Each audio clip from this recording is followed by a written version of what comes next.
Maxine Waters thought she was ambushing a dumb soldier on live TV. She called Tulsi Gabbard a Putin puppet and traitor in front of 2.3 million viewers. But the veteran congresswoman was oblivious to three critical facts.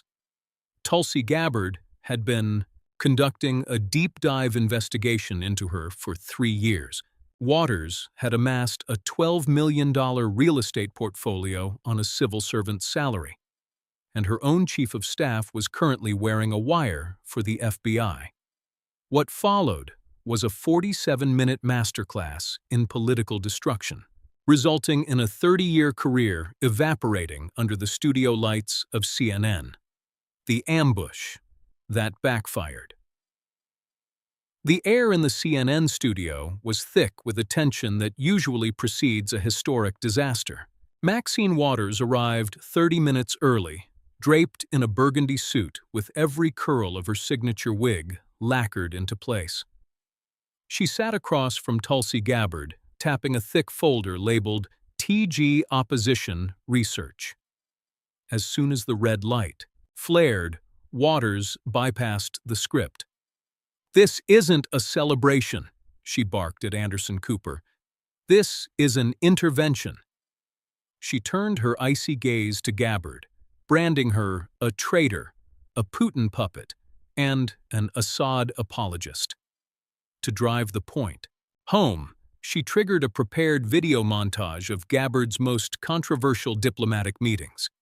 Gabbard simply smiled. She flipped open her iPad, which had just received a notification. Package delivered. The arithmetic of corruption. "Please, Congresswoman," Gabbard said with the eerie calm of a soldier under fire. "Continue. I'm taking notes." As Waters unleashed a tirade of insults, Gabbard turned her iPad toward the camera.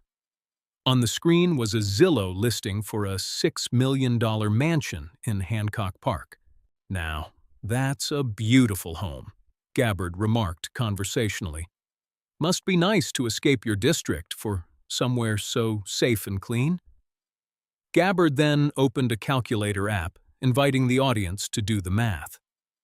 Waters had been in Congress for 31 years with an annual salary of $174,000. After taxes and 3 decades of service, her total career earnings amounted to roughly $3 million. "I'm looking at public records," Gabbard continued, swiping through listings. "A $6 million estate in Hancock Park, a $4.5 million home in Windsor Square, and a $1.2 million vacation home in Palm Springs. That's $12 million in real estate. Where did the other $9 million come from?" Waters sputtered that her husband, Sid Williams, was a businessman. Gabbard was ready with his financial disclosures. An average income of $71,000 over 30 years. The math simply did not add up. The circle of graft. The destruction turned clinical as Gabbard exposed MW Holdings, LLC, a shell company that purchased property in Inglewood just 2 weeks after Waters personally killed a bill in committee that would have lowered property values in that exact neighborhood. "That's not just unethical," Gabbard observed. "That's insider trading in real estate." She then revealed that the loan for that property came from One United Bank, the same bank Waters' husband sat on the board of, and the same bank Waters personally helped secure a $12 million taxpayer bailout for during the 2008 financial crisis. As the ratings soared to Super Bowl levels, Waters' staff began a nervous ballet. One by one, they gathered their bags and slipped toward the exits, updating their resumes in the wings. The broadcast leaker and the wire in. The final act, Gabbard pivoted from financial graft to national security. She produced declassified documents, showing that Waters had repeatedly revealed top-secret intelligence during TV interviews to boost her own ratings.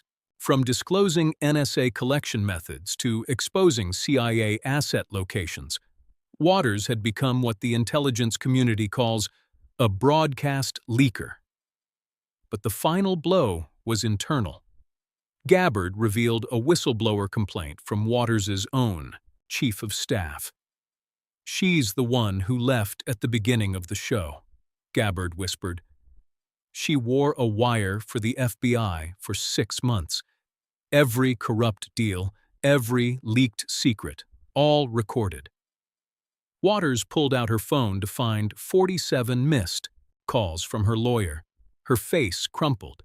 Her wig, now shifted sideways from the stress, sat at a tragic angle. The Reckoning. "The raids are scheduled for tomorrow morning," Gabbard concluded, standing up with military precision.